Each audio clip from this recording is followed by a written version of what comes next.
Dans la prière de Rosh Hashanah, non, de Yom Kippour, qu'est-ce qu'on va proclamer? Peut-être Rosh Hashanah, je ne me rappelle plus. Bon, les internautes, vous me direz. On va proclamer, on va dire à Hachem qu'on vient devant lui, qui est Keli Malé Boucha, comme un ustensile plein de honte. D'accord?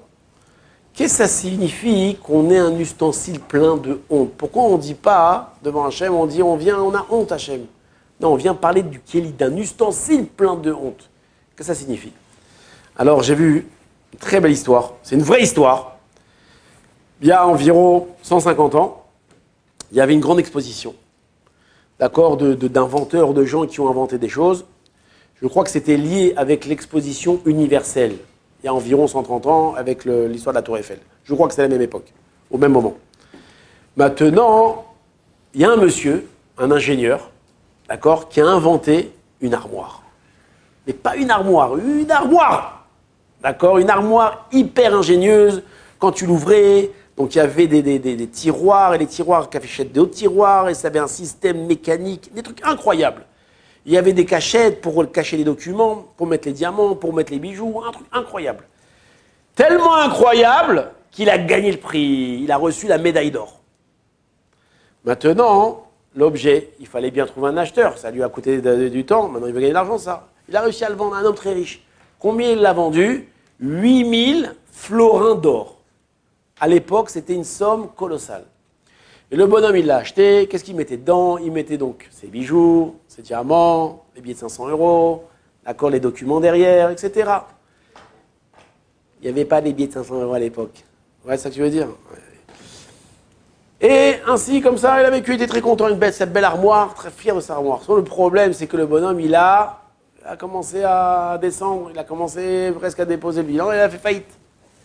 Et lorsqu'il a fait faillite, ils sont venus, ils ont commencé à saisir tous ses biens. Et ils ont saisi son armoire, il a de la peine, mais prenez pas mon armoire, ça y est, t'as de l'argent. Combien vous m'en donnez? Je t'en donne 100 balles. Quoi, 100 balles? Ça m'a coûté 8000, 100 balles. À la fin, ils l'ont saisie. Cette armoire-là, elle est passée d'une main à une autre main, d'une main à une autre main. Et un jour, il y a un cordonnier qui l'a trouvé dans une vieille brocante. Il l'a acheté. Il dit, elle est pratique, cette armoire-là. Et en effet, qu'est-ce qu'il a fait avec cette armoire? Il a utilisé, en haut, il mettait les clous, en bas, il mettait la colle, après, il mettait les lacets, il mettait les lanières, il mettait les trucs. Pratique. Le temps a fait, la hashgacha, on va dire, parce que tout ce qui s'est passé, c'est uniquement pour nous enseigner quelque chose aujourd'hui, que l'inventeur, le fameux inventeur, il marchait dans les rues de Vienne, et il avait un problème de lacets, ou je ne sais pas qu'il avait un problème de quoi, de chaussures. Et il est rentré dans la cordonnerie. Et lorsqu'il est rentré comme ça, qu'est-ce qu'il voit? Il voit son armoire qu'il a fabriquée. Il voit ça à moitié cassé, avec de la colle qui coule, des clous plantés dedans. Il voit ça, il s'évanouit. Il le réveille, il lui dit, mais pourquoi tu t'évanouis? Qu'est-ce qui t'est arrivé? Il dit, comment je ne peux pas m'évanouir? Regardez l'armoire. Il dit, mais qu'est-ce qu'elle a? Mais l'armoire, c'est moi qui l'ai fabriquée. Cette armoire-là, j'ai gagné la médaille d'or, j'ai mis des années à la faire. D'accord, regardez tous les trucs ingénieux qu'il y a dedans, des trucs qui sont hors de la génération, d'accord, j'ai dépassé la génération. Cette armoire-là, je l'ai vendue 8000 florins d'or, une fortune. Maintenant, elle est jetée dans une cordonnerie. C'est pas triste, et tu veux que je ne m'évanouis pas? Ça, c'est l'histoire. Vous appelez mon histoire? Qu'est-ce qu'il y avait m'enseigner? Il dit de la même façon. Akadosh Baruch Hu, il nous a donné un corps, il nous a donné la vie. Et cette vie-là, ce corps-là, il a un potentiel incroyable, extraordinaire. On a une sagesse incroyable. L'homme, il a été capable de faire avec sa tête des trucs incroyables. Tout ce qu'on a inventé, toutes les choses, tous les trucs incroyables qu'on a inventés. D'accord, l'homme, il a une capacité de se concentrer, de faire des choses magnifiques. D'accord? Et qu'est-ce qu'on fait? Qu'est-ce qu'on fait avec ce corps, avec cette vie magnifique que Hachem il nous a donnée? Qu'est-ce qu'on fait? Qu'est-ce qu'on fait? D'accord? Alors pour le mieux, on fait des choses bien, mais malheureusement, on regarde sur Internet, on joue avec notre portable, on va sur Instagram, on va sur TikTok. Hein? On regarde des trucs, on va au match de foot, de football. Hein? C'est ça, la vie. Quand je vois qu'il t'a donné un potentiel incroyable, c'est ça que tu fais avec ton potentiel. Et c'est ça qu'on dit dans la prière. On vient aujourd'hui avec un keli, un ustensile, malé boucha, il est plein de honte. Toi, Hachem, tu m'as donné un potentiel incroyable. Et qu'est-ce que je fais avec ce potentiel? Je fais rien, je fais de la nullité. Alors ça, c'est le côté négatif. Mais dans le côté positif, c'est qu'on peut le voir autrement. Dis quoi? Je ressemble à cette armoire-là, comme cette armoire-là. Oui, t'es exactement pareil, t'es plus que ça encore. Je savais pas, moi je crois que j'étais un âge, je crois que j'étais un petit bonhomme. Non, t'as un potentiel incroyable. T'as en toi des forces incroyables. Combien d'inventions l'homme il a fait? D'accord? Des milliers d'inventions. On a été capable de dominer la nature, dominer tout. On a envoyé des hommes sur la Lune. Maintenant, c'est pas un seul bonhomme qui a tout inventé. Qui c'est qui a tout inventé? C'est des milliers, des centaines, des millions de gens qui ont inventé. Donc on voit que chacun, il a eu une part de génie. Chacun, il a été capable, parce qu'il a eu cette sagesse d'attraper ce génie-là et de faire quelque chose avec ce génie. Et on est tous propriétaires d'un génie incroyable.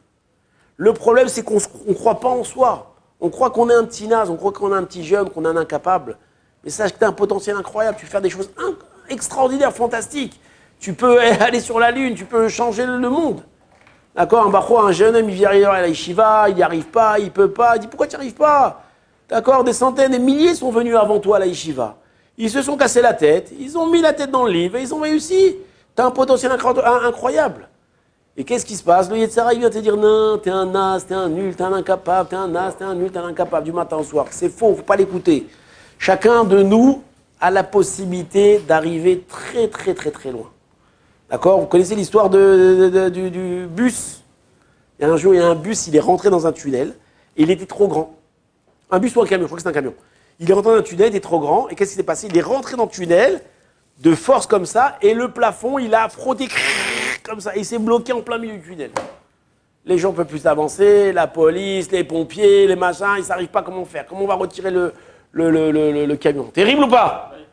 Alors l'histoire raconte là-bas, il y avait un petit gosse qui a vu ça, il a dit à son papa, il dit papa, va leur dire, ils ont qu'à dégonfler les pneus. Ils lui ont dit, hey, monsieur le pelagent, vous avez qu'à dégonfler les pneus du camion et comme ça il va descendre, il pourra reculer. Et ils ont fait, quel âge il avait? Petit gosse. Donc on voit que quoi? Que le génie, il appartient à tout le monde et tout le monde a du génie. Tout le monde a du génie, tout le monde a un potentiel incroyable. Le problème, c'est qu'on ne se donne pas les moyens de faire. On préfère perdre son temps à faire des bêtises. Et c'est franchement dommage. Franchement dommage. Surtout les portables. Les portables, il y en a, il m'a raconté qu'il donne des cours à des enfants. Et des fois, ils regardent leur portable. Combien de temps ils restent sur TikTok et ces trucs-là? Combien? Des 10 et des 12 heures d'affilée. 10 heures, 12 heures d'affilée. Plutôt que ce gosse, il aille étudier, il aille faire ses devoirs, il aille avancer dans la vie, qu'est-ce qu'il fait? Il passe 10 heures à 12 heures à voir des bêtises. Des bêtises qui vont lui pourrir le cerveau. C'est pas dommage. C'est pas dommage. Il va arriver à 15 ans, 16 ans, 17 ans. Qu'est-ce qu'il va faire à l'école? Qu'est-ce qu'il va devenir? Triste ou pas?